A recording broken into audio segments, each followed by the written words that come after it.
Hey, Kentucky. It has been a tough night and maybe an even tougher morning for so many of our residents. We are currently experiencing one of the worst, most devastating flooding events in Kentucky's history. The situation is dynamic and ongoing.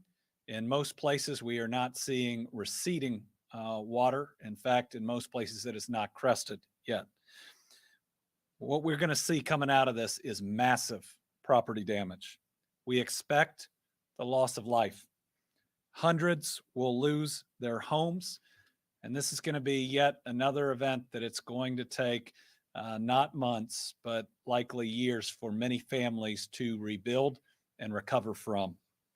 I've been at the Emergency Operations Center since about 7 this morning, speaking directly to local officials, emergency management directors, working directly with the National Guard, each and every one of our cabinets. I've spoken directly to the CEO of the American Red Cross. We have activated our National Guard. In fact, I just signed a state of emergency that will unlock the resources needed and also tell the people of Eastern Kentucky that we are going to be there for them. You are important, and we want to help. The National Guard currently is staging 3 helicopters, moving trucks that will be able to get through water, ultimately ensuring we have the personnel to provide safety to as many Kentuckians as possible. KSP, the state police are fully active, have an extra helicopter that can be used in rescues. The transportation cabinet is actively working, preparing for debris removal.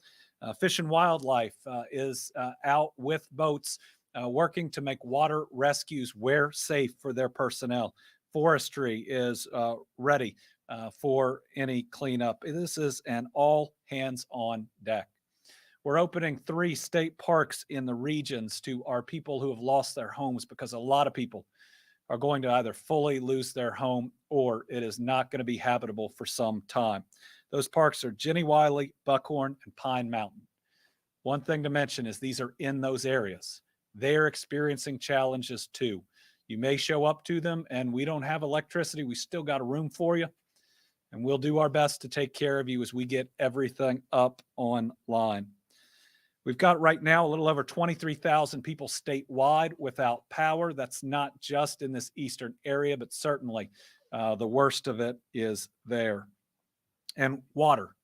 We're going to lose water, at least temporarily, in many of these areas. I know we're losing it in Pike County. I know Martin County's water system is down. What can happen in these massive floods is you can ultimately burst lines, and then you have to shut down the system as you repair it. We already have truckloads of water ordered and headed that direction. The counties that have declared states of emergencies, again, this is dynamic, include Floyd, Breathitt, Clay, Owsley, Letcher, and Pike. We've got a couple specific situations going right now. One includes a school where we have a couple of faculty members, but no students or children that are currently stranded. Also looking to ensure that we are checking on our nursing homes and our seniors that may be vulnerable, and that we have plans in place to move them if necessary. But listen, the situation right now is tough. There are a lot of people in Eastern Kentucky on top of roofs waiting to be rescued. There are a number of people that are unaccounted for, and I'm nearly certain this is a situation where we are going to lose some of them. But we are going to do everything we can to help as many people as possible. This is what we do as Kentuckians. We help each other out. Later today, I'm going to be publishing the locations of where shelters are being set up. And I'm going to ask Kentuckians to come together and to support those shelters. What people are going to need are water and cleaning supplies. Those are the major 2. So we don't need to flood it with clothes yet, but those are going to be the emergency needs that people will have. I'm going to have another update at 12:30 today at the Team Kentucky Update. We should have more information. Right now, The weather forecast isn't great, but it could be worse. Hopefully, the tail end of this first part will be leaving the east here soon. Then we're going to have, we hope, at least a couple hour break. We're going to have another rain, probably mid-afternoon. We're hoping it's not more than an inch, and we hope that that is a lot more than what we get. We're also hopeful after that we have a much more significant break that can allow the waters to recede. Asking everybody to pray. There's a lot of people out there who need help, who are really scared right now. And we're doing the very best we can to reach each and every one of them.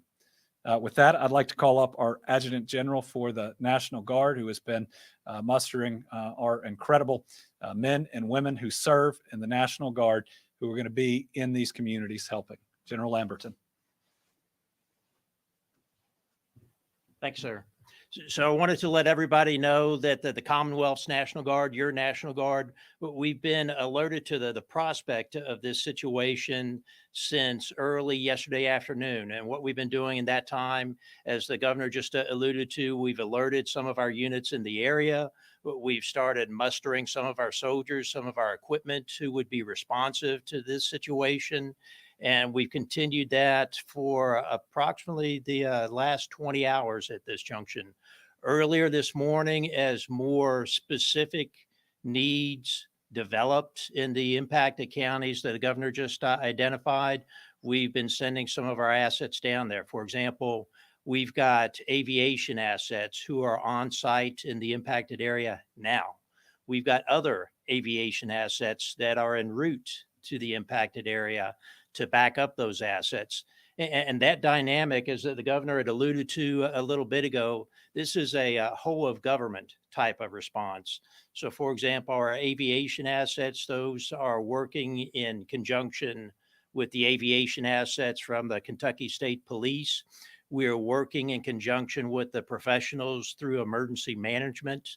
Some of the specified necessities for flooding rescues, we're working that with the Department of Wildlife and Fishery, as they have the capability of extracting folks who may be overwhelmed by the flooding itself. The governor had also alluded to a specific school in Breathitt County. We have eyes on that school right now. We're working out the details to go ahead and extract identified individuals at this junction from Breathitt County. We also are using our aviation assets to look over the wider area. We are tracking that some folks are currently stranded on top of their roofs. We've identified those people and are making preparations to go ahead and withdraw them. The governor also alluded to, we have 15 to 20 what we call high axle vehicles that can pass through the flooded roads to get in and assist in either delivering supplies or retrieving these folks. So quite simply, I want everybody in the Commonwealth to be aware of, and specifically those who are in the impacted area in Eastern Kentucky, that your National Guard is not only already responding, we've been prepared to respond for quite a few hours at this junction. We've got assets that are on to the scene, and we've got more assets working in conjunction with other parts of state government for whatever response will develop in the next few hours, in the next 24, in the next 48 hours. Sir, thank you. So once again, the situation is dynamic. We probably have not seen the worst of it. Sadly, we believe that we will lose Kentuckians, and a lot of Kentuckians will probably lose most of what they have. But we are actively responding, and we will have more information certainly later today with the potential for another update if necessary later in the day. I will attempt to answer the questions that I can. I think we may have, do we have Carolina on the line? Okay, let's start with Carolina.